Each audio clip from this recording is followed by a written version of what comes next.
I sometimes make the mistake of saying I have 3 boys, and when they're now all in their mid to late 20s, I have to stop saying that. They're all young men now, but it does raise an interesting question. Like, when does a boy become a man? Is there a magic year, 18? Is there a credential, a high school diploma, a college degree? Is there a mortgage deed? Is there a moving out away from home? Is there some hormonal change? Is it puberty? Is it... And there's no obvious answer to that, and that's great that there is no obvious answer. But it is important for us to think about what are the rites of passage, what are the gateways that we go through in order to go from being a boy and a man. So there's no magic date, there's no single rite of passage, but there are rites of passage. There are institutional changes. There are ways in which we move up and on and become mature.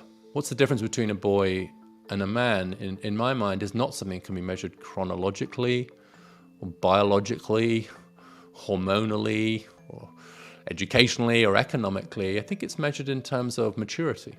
That's really what it's about. It's about having kind of learned how to manage yourself, manage your own power, manage your own weaknesses, and how to be a generator, how to generate surpluses of love and other goods in the world. And so there's no magic moment.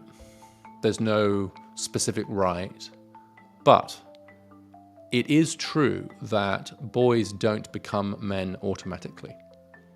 There's no automatic switch. There's no day on which you wake up as a man. There are instead a number of passages, a number of rites, a number of moments, a number of relationships, a number of changes that help us to make that transition. It doesn't happen by itself, and every society has learned one way or the other to help boys become men in one way or another. We shouldn't make the mistake of feeling like that's a task our society can neglect. Even though what it means to be a man is changing, helping boys to make that transition remains, I would argue, not only as important as in the past, but arguably even more important than in the past, given that the very nature of masculinity and manhood are changing. We've just got to help more of our boys and young men to make that transition. A world of immature men and adolescent men. Adolescence is great. It's a hot mess, but it's great. But you really don't want adolescent men. Adolescent boys are one thing. You don't want adolescent men. We all have to grow up. But rather than saying, oh, just grow up, what we should be saying is, how can we help each other to grow up?